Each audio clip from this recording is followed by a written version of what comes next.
Well, hey there, everyone. John Blankentop here, and welcome to this Big QU Knowledge Nugget. In this edition, we're going to be exploring quality management paradigms, specifically Big Q quality. I hope you find this edition insightful and informative. Quality management paradigms. What is a paradigm? A paradigm is a belief system.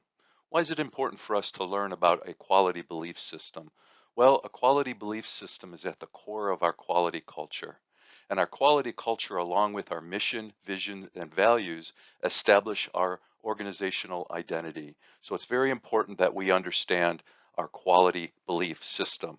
What we're going to do is introduce you to a belief system called Big Q quality. This was introduced to us by Dr. Joseph Juran, and Juran is considered one of our quality gurus and the father of quality. And he came up with the term Big Q quality to try to describe the cultural expectations of a quality management mindset for total quality control, or what was later called total quality management. So what we're going to do is we're going to explore four main characteristics of Big Q quality, and we're going to compare the Big Q expectation of that characteristic with the opposite, or what we would call the little q expectation. So the first characteristic that we're going to talk about is mindset. So in a Big Q quality culture, it's a prevailing cultural mindset that manages quality on a macro level in all aspects of business system processes and people. Little q quality, on the other hand, is a prevailing cultural mindset that manages quality on a micro level in an operation, such as quality control inspections, tests, and verifications. Okay, the next characteristic that we're going to look at is focus.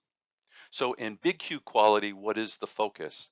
The focus is process-based, centered on nonconformity prevention, process effectiveness, customer satisfaction, and continual improvement.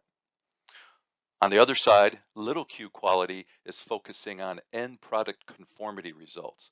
It's a system of make and inspect, find and fix, detect and correct. I read a description of it once as being like making toast, and you would express it as if you burn it and I'll scrape it. The next characteristic that we're going to look at is accountability. In Big Q quality, top management is accountable for the effectiveness of the quality management system. And this makes sense, right? When we talked about mindset, we talked about a macro perspective of integrating the requirements for managing quality throughout the business processes in an organization.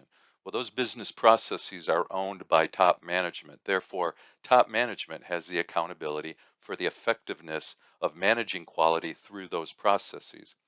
On the other side of the coin, we have little q quality, and that accountability typically is with the quality department. So we think quality is responsible for quality management, right?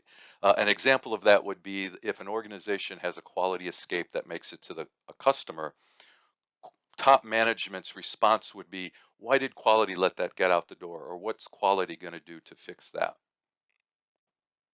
Okay, the last characteristic that we're going to take a look at is mode of operation. In Big Q quality, the mode of operation is managing the quality of systemic causes of results through quality planning, quality control, and quality improvement. We expect full realization of process activities, and we attack the inherent design of the process in response to non-conforming outputs. In little q quality, we're managing the quality of results. We literally are trying to inspect quality into product. And in this world, the results justify the means, and we start to set up what I call normalized deviation. And why that occurs is because we're not focusing on the quality of the process, and we put operations in a position that they have to learn to work around it to be able to get the job done. And when a non-conforming output occurs in little q quality, we blame the people for it, not the process. So after reviewing the four characteristics of Big Q quality and little q quality, what's your initial impression on where your organization is on this scale from 1 to 5, little q to Big Q? This is an area where quality can impact leadership, so leadership can impact quality by learning how to create an objective maturity assessment of your quality culture. This is something we're going to learn about in future knowledge nuggets. It's not only important for us to understand the difference between big Q and little q, but it's also important for us to understand where our organization is on this scale and what thinking comes with that level of maturity. Because we can't solve problems using the same kind of thinking we used to create them. And that wisdom comes to us from Albert Einstein. We've got to create a campaign that raises our level of thinking and aspires us to transform to a big Q belief system so we can improve the quality of our organizations and achieve sustained success. Now, this doesn't happen overnight.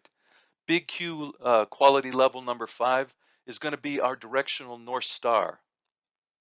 This is what we want our entire organization to dial in as our transformational heading. This is why I named this knowledge sharing series Big Q University. The entire series is about dialing in our quality transformation heading to the Big Q North Star. Well, that's a wrap for this knowledge nugget. I hope this edition piqued your interest and intellectual curiosity. Don't forget to comment below with knowledge sharing questions and/or feedback. Your input and feedback matters here.